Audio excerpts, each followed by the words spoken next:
दुर्गा माधव पूजा शरत आकाश जिते काशतंडी फूल फुटे अपराजिता मुहटी को खोले गंगोशूल बासना चारिआड सुरभित हो जाए ना शीत ना खरा ना वर्षा आरंभ हो जाए दुर्गा माधव उपासना धारा श्रीमंदिर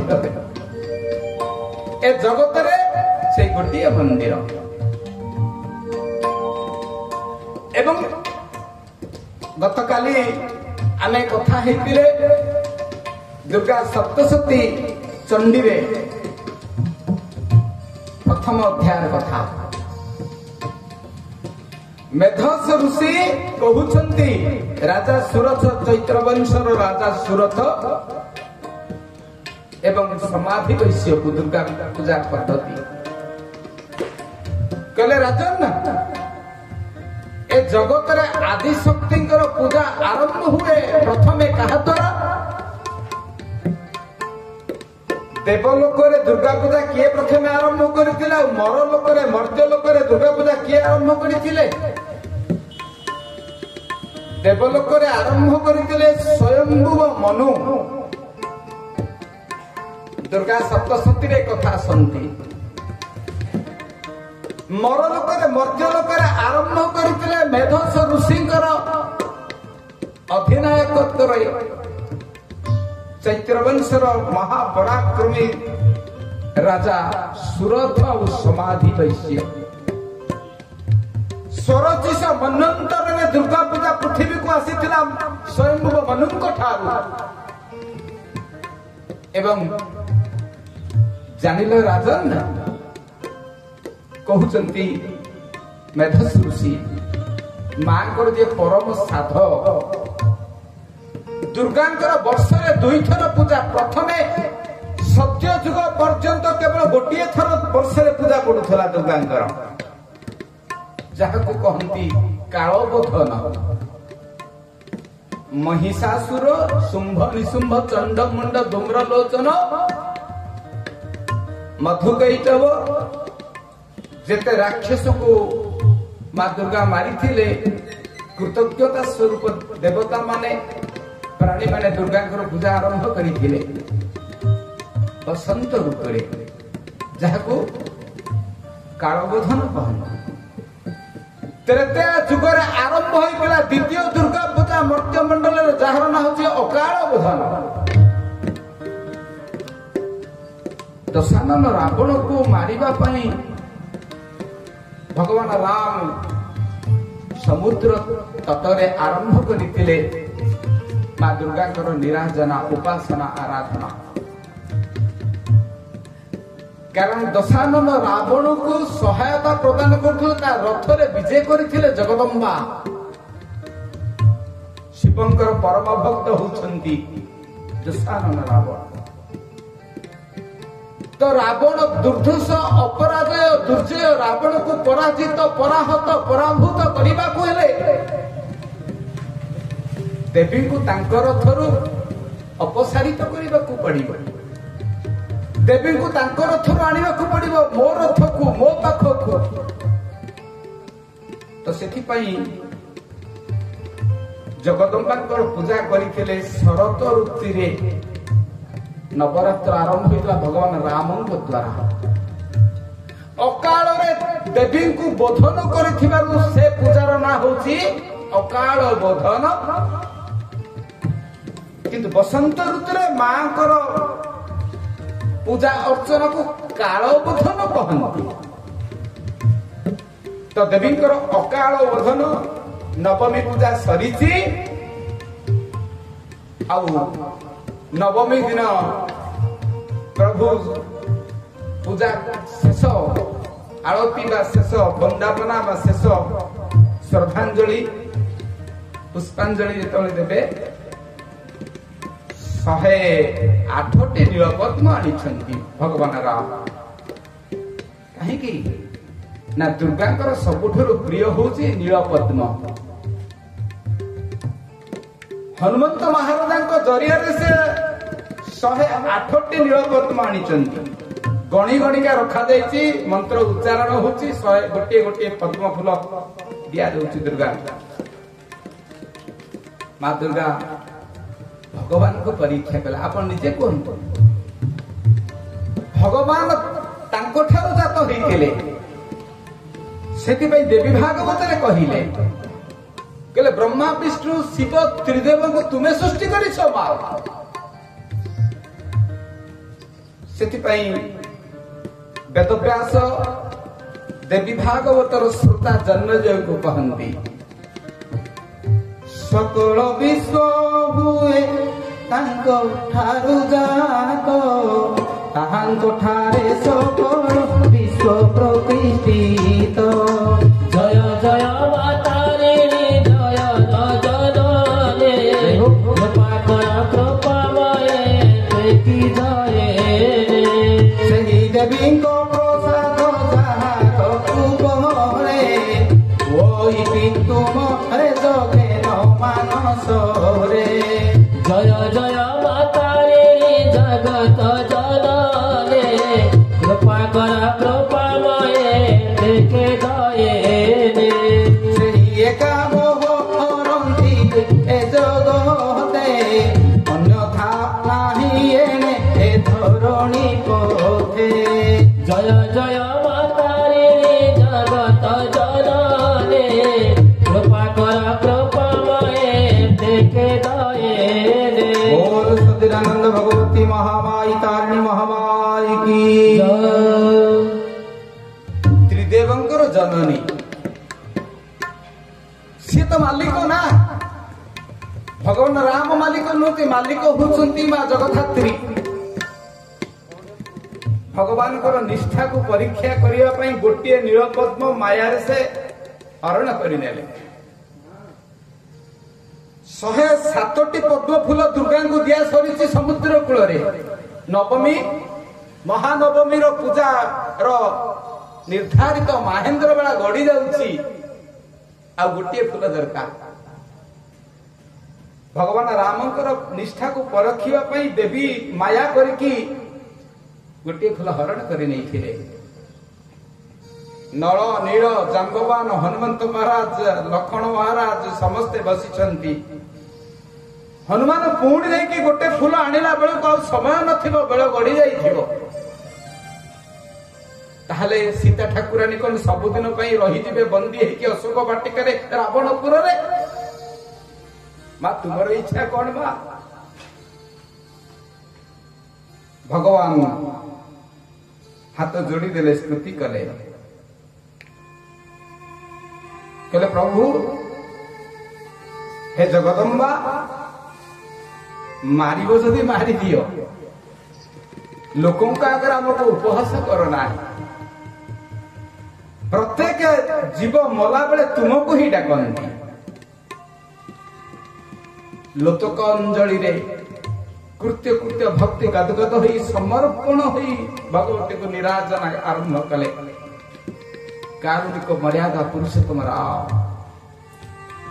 आ कहिले शरण देव गो मां शरण तले मोर मरण काले शरण आश्रित मुझे चरण आश्रित मुझे डाके अकुले मोर मरण काले मोर मरण काले मोर मरण काले शरण देव गो मां शरण तले मोर मरण काले मोर मरण काले मोर मरण काले शरण आश्रित मुझे चरण आश्रित मुझे शरण आश्रित मुझे चरण आश्रित मुझे चरण तले मोर मरण काले मोर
प्रभु आपण ना पर राजीव लोचन भगवान कांदुचंती राम सीता को उद्धार करने से जति व्यस्त नुहे से अधिक व्यस्त मु जगदम्बा पूजार 99% सफल हो 1% जगदम्बा आदि माता को मु संतुष्ट करि पारुनी एई असहायता एई अवशोष एई अतृप्ति तांको आखिर लुह भरी देइथिला जाम्बवान कहले प्रभु आपण को सारा जगत राजीव लोचन बोली कहते राजीव शब्दर अर्थ पद्म लोचन शब्दर अर्थ आखि भगवान राम को राजीव लोचन एइते पई कहे कारण तांकर आखि दुईटा होची कई फूल परी पद्म फूल परी पद्म फूलर पाखुड़ा जहा भगवान रामंकर आखिर गठनटी से ही आकार राजीव लोचन आखिरे लुह ए राजीव लोचन शब्दटा तांको जागृत करदेला कहले ठीक अछि आउ गोटे पद्म फूल मा नेबे तो पाइगली सरटी को बाहर कले तुणीरू सारा जगत मते राजीव लोचन बोली कहे सर गोटे आखि को ताड़ी दे माँ जदि तुम्हें मते राजीव लोचन बोली सारा जगत कहे आखि रूपक पद्म को आपण नियंत्रण 107 नील पद्म दे गोटे पद्म 9 अच्छी से गोटिक 9 पद्मटा हूँ मोर गोटे आखि पद्म पाखुड़ा सदृश्य सुतीक्षण सर भगवान राम निज आखि को जिते ताड़ीबा जाती जगदम्बा मुर्मयी चिन्मयी मुर्मयी चेतनामयी से साकार सगुण स्वरूप रूप नेले समस्त आगे 10 भुज को धारण कर प्रतिभात हेले जगदम्बा भगवान का हाथ सरटा को छड़े आखि विश्वास कहले पुत्र तुमर निष्ठा तुमर धैर्य तुमर भक्ति अनन्य अनतिक्रम्य पावन तुम पूजा मु अतीव संतुष्ट तुम निष्ठा मु अतीव प्रीत बत्स पुत्र मोर मो इच्छा शक्ति तुम्हें 3टी पुत्र मोर जन्म नहीं जने ब्रह्मा जने विष्णु रूप में तुम्हें आउ जने शंकर भगवान मोर वासस्थान सुधासागर वैकुंठ ऊपर थिबा सुधासागर रे मणिदीप बोली गोटे दीप अछि सेही मणिदीप रे मो अधिष्ठान करे तुम 3टी को मु जात करिथिली मो कल्पना मो इच्छा पुत्र मु तुम भक्ति रे प्रीति रे पुष्पांजलि रे पूजा नैवेद्य अर्चन वंदन कीर्तन चरण मनन रे मु अतीव प्रीत इच्छा कृत वर मागिन जहाँ चाहिए तुम माठ भगवान राम हाथ जोड़ी देले माँ नामे अछि अमृत भरी ए संसार सागरे सिए तो तोरी माना में अछि अमृत भरी माना में अछि अमृत भरी संसार सागरे सिए तो तोरी संसार सागरे सिए तो तोरी माना में अछि अमृत भरी माना में अछि अमृत भरी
बोल जगदम्बा माता तारिणी महामाई की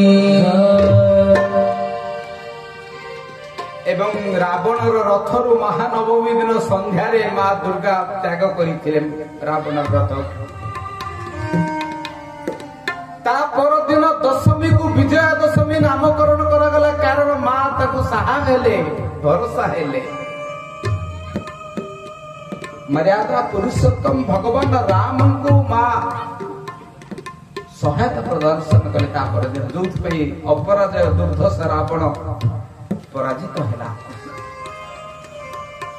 ଅସତ୍ୟ ଉପରେ ସତ୍ୟର ଜୟକୁ ଆଜି ବି ମର ଲୋକ, ଆଜି ବି ମନୁଷ୍ୟ ଲୋକ ପୁଷ୍ପାଞ୍ଜଳି ପୁଟରେ ସ୍ମରଣ କରୁଛି। ବିଜୟା ଦଶମୀ ରାବଣ ପୋଡ଼ି, এই বিজয়া দশমী দিন জগদম্বা সত্য ন্যায়ের দেবতা ভগবান রামଙ୍କୁ বিজয়ী କରିଥିବାରୁ ଏ ଦଶମୀର ନାଁ ହେଉଛି ବିଜୟା ଦଶମୀ। ଅସତ୍ୟ ଉପରେ ସତ୍ୟର ଜୟ, ଅଧର୍ମ ଉପରେ ଧର୍ମର ଜୟ, ଆଉ ପାପ ଉପରେ ଧର୍ମର ଜୟର ଅନ୍ୟ ନାମ ହେଉଛି ବିଜୟା ଦଶମୀ। ମା ଜଗଦମ୍ବା ହଉଛନ୍ତି ସତ୍ୟର ଅଧିଷ୍ଠାତ୍ରୀ ଦେବୀ। ସତ୍ୟ ରୂପେ ସନାତନୀ ଦୁର୍ଗା ସପ୍ତଶତୀ ଚଣ୍ଡୀରେ ସତ୍ୟ ରୂପେ ସନାତନୀ। ଖାଲି ତ୍ରେତୟାରେ ନୁହେଁ, ଭଗବାନଙ୍କୁ ବାରମ୍ବାର ମା ଦୁର୍ଗା ସାହାଯ୍ୟ କରିଛନ୍ତି। ଏ ପୃଥିବୀ ପ୍ରଳୟ ପୟୋଧି ଜଳରେ ଯେତେବେଳେ ଭାସୁଥିଲା, ଜୀବସତ୍ତା ନଥିଲା, ସମଗ୍ର ଜଗତ ଜଳରେ ଉବୁଟୁବୁ ହଉଥିଲା, ମହାପ୍ରଳୟ ଘଟିଥିଲା। ସେତେବେଳେ ଭଗବାନ ଗୋଲୋକାଧିପତି, ସାକେତାଧିପତି, ବୈକୁଣ୍ଠାଧିପତି ନାରାୟଣ ଅନନ୍ତ ଯୋଗନିଦ୍ରାରେ ଶାୟିତ ଥିଲେ। ନିଦ ଗଭୀର ନିଦ୍ରାଭିମୁଖ ଥିଲାବେଳେ ତାଙ୍କ ମନକୁ ଗୋଟେ କାମନା ଜାଗ୍ରତ ହେଲା। ସେ କାମନା ହେଲା ବେଦ ଆଉ ଉପନିଷଦ। ସେ କାମନାର ନାଁ କଣ ଦେଲେ? ଏକହମ୍ ବହୁଶ୍ୟାମ। ଭଗବାନ ନାରାୟଣଙ୍କ ଗୋଟେ ଅଦ୍ଭୁତ ଇଚ୍ଛା ହେଲା, ମୁଁ ଏକରୁ ଅନେକ ହେବି। ତାଙ୍କ କଳ୍ପନା ମାତ୍ରେ ଏକରୁ ଅନେକ ହବାକୁ ଆରମ୍ଭ କଲେ। ଆଉ ଏକରୁ ଅନେକ, ଏକ ହବ ବହୁତ। ଆମର ପ୍ରଥମ ରୂପ କିଏ? ବେଦପତି ବ୍ରହ୍ମା। ଆମକୁ ପଚରାଯିବ ସୃଷ୍ଟି ସର୍ଜନା କାହିଁକି ଆରମ୍ଭ କଲେ ଭଗବାନ? ଏକ ହମ ବହୁଶ୍ୟାମ, ମୁଁ ଏକରୁ ଅନେକ ହବା ପାଇଁ ଇଚ୍ଛା କଲି। ଭଗବାନଙ୍କର ଇଚ୍ଛା ମାତ୍ରେ ତାଙ୍କ ନାଭି କମଳରୁ ପଦ୍ମ ଫୁଲ ଜାତ ହେଲେ। ସେଇ ପଦ୍ମ ଭିତରେ ପଦ୍ମଜୋନି ହିରଣ୍ୟ ଗର୍ଭରୁ ଜାତ ହୋଇଥିବା ବେଦପତି ବ୍ରହ୍ମା ଜାତ ହେଲେ। ଭଗବାନଙ୍କୁ ସେଇଥିପାଇଁ କୁହାଯାଏ ନାରାୟଣଙ୍କୁ ହିରଣ୍ୟ ଗର୍ଭ। ଭାଗବତରେ ଏହି ହିରଣ୍ୟ ଗର୍ଭ ଶବ୍ଦ ଅନେକ ଥର ଉଚ୍ଚାରିତ ହୋଇଛି ବିଭିନ୍ନ ଦେବତାଙ୍କର ସ୍ତୁତି ମାଧ୍ୟମରେ। ବେଦପତି ବ୍ରହ୍ମା ଚାରିଆଡକୁ ଚାହୁଁଛନ୍ତି, ଅଥଳ ସାଗର, ଅଥଳ ସମୁଦ୍ର, କୂଳହୀନ ଦିଶାହୀନ ସମୁଦ୍ର, ଚାରିଆଡେ ଜଳ ଆଉ ଜଳ ଆଉ ଜଳର ପ୍ଳାବନ। ବେଦପତି ବ୍ରହ୍ମା ଚିନ୍ତା କଲେ, ମୁଁ କାହିଁକି, କଣ ପାଇଁ ସୃଷ୍ଟି ହେଲି? এই কথা ভাবুথিলা বেড়ে গোলকাধিপতি, সাকেতাধিপতি, বৈকুণ্ঠাধিপতি যোগনিদ্রারে, অনন্ত যোগনিদ্রারে শায়িত ভগবান শান্তাকারং ভুজগ শয়নং পদ্মনাভং সুরেশং, শান্ত প্রশান্ত ভাবরে শেষনাগঙ্গ কোଳରେ ଅନନ୍ତ ଯୋଗନିଦ୍ରାରେ ଶାୟିତ ମହାବିଷ୍ଣୁ ତାଙ୍କ ଇଚ୍ଛାରୁ ଜାତ ହୋଇଥିବା ବେଦପତି ବ୍ରହ୍ମା ହଠାତ୍ ଶୁଣିଲେ ଦୁଇଟି ଅସୁର, ଦୁଇଟି ରାକ୍ଷସ ରେରେକାର ଧ୍ୱନି କରି ତାଙ୍କ ଆଡକୁ ମାଡ଼ି ଆସୁଛନ୍ତି ମାରିବା ପାଇଁ। ସେ ଦୁଇଟି ରାକ୍ଷସ ଯୋଗନିଦ୍ରାଭିଭୂତ ମହାବିଷ୍ଣୁଙ୍କର କାନର ମଳିରୁ, କର୍ଣ୍ଣ ମୂଳରୁ ଜାତ ହୋଇଥିଲେ। ଜଣକ ନା ମଧୁ, ଆଉ ଜଣକ ନା କୈଟବ। ସପ୍ତ ସପ୍ତଶତୀ ଚଣ୍ଡୀର ପ୍ରଥମ ଅଧ୍ୟାୟରେ ଏକଥା ଆରମ୍ଭ କରୁଛନ୍ତି ମେଧସ ଋଷି, ପରମ ଶାକ୍ତ, ପରମ ତାନ୍ତ୍ରିକ, ପରମ ମାତୃସେବକ, ଦୁର୍ଗାଙ୍କର ପହିଲି ସେବକ, ମନୁଷ୍ୟ ଜାତିର ପ୍ରଥମ ସେବକ ମେଧସ ଋଷି, ଯାହାକୁ ମେଧା ଋଷି ବୋଲି କହନ୍ତି। ଋଷି ମେଧସ ଆରମ୍ଭ କରୁଛନ୍ତି, ଶୁଣୁଛନ୍ତି ସମାଧି ବୈଶ୍ୟ ଚୈତ୍ରବଂଶର ରାଜା ସୁରଥ ସାବର୍ଣ୍ଣିକ ମନ୍ୱନ୍ତରରେ। ଷୋଡ଼ଶ ମନ୍ୱନ୍ତରରେ ରାଜା ସୁରଥ, ସେ ପୁଣି ସାବର୍ଣ୍ଣୀ ମନୁ ହେବେ।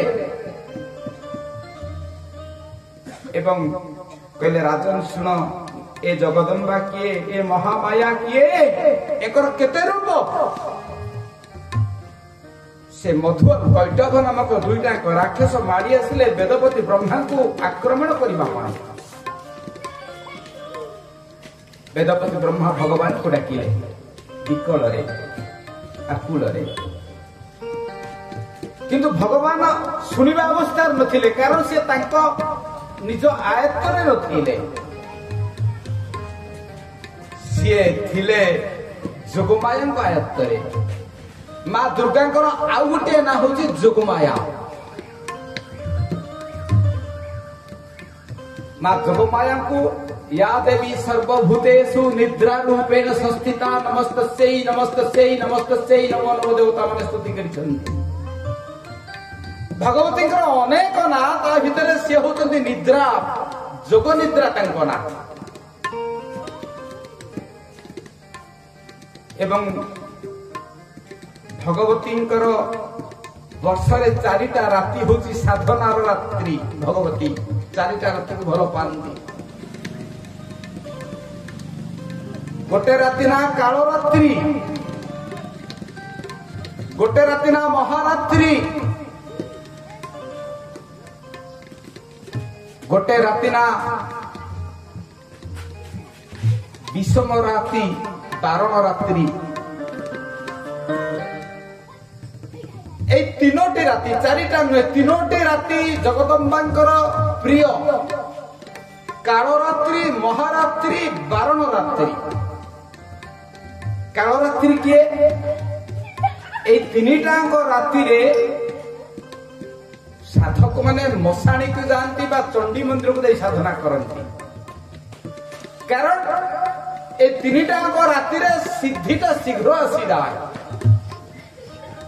ए विश्वर कोणे अनुकोणे प्रतिकोणे अणु परमाणु सर्वत्र अत्र जत्र तत्र सर्वत्र महामाया निजर सत्ता को विस्तारित करिथाନ୍ତି। कालरात्रि किए ना शिवरात्रि रो ना होची कालरात्रि, कारण शंकर भगवान को काल कहते, काल काल महाकाल। एवं जन्माष्टमी रो रात्रि, जन्माष्टमी रात्रि होती बारण रात्रि। जन्माष्टमी राति बारण रात करा केवल उग्रसेन चाहिए, समस्ते निदित थे से दिन जन्माष्टमी राति कृष्ण भगवान कंसर बंदिशान जन्म नेला मथारे धरी जीव रूपक वसुदेव जाइछन्ति जमुना पारी होई गोकुल बा ब्रजपुर। आ गोटे महारात्रि, महारात्रि का कहते काली पूजार राति को महारात्रि बा मोहरात्रि बोली कहते। जो राति आम बड़ बड़ुआ डाके पितृपुरुष मैंने आलुअरे आसी अंधारे जाओ, अंधारे आसी आलुअरे जाओ। तो वेदपति ब्रह्मा चिंता कले भगवान को जेते डाकिले भी से निज आयत्तरे नाहंती। भगवती कोल निद्रा शोई भगवती जगदम्बा आदि माता निद्रा रूपरे आखिरे बेढ़ी रही धरी निद्रा रूपरे। उठेगा पूर्वर उठे हबनी, माँ जिते पर्यंत आखिरू अपसारित होना उठे हबनी। एवं या देवी सर्वभूतेषु निद्रा रूपेण संस्थिता नमस्तस्यै नमस्तस्यै नमस्तस्यै नमो नमः। देवी होते जोगनेत्रा रे साई।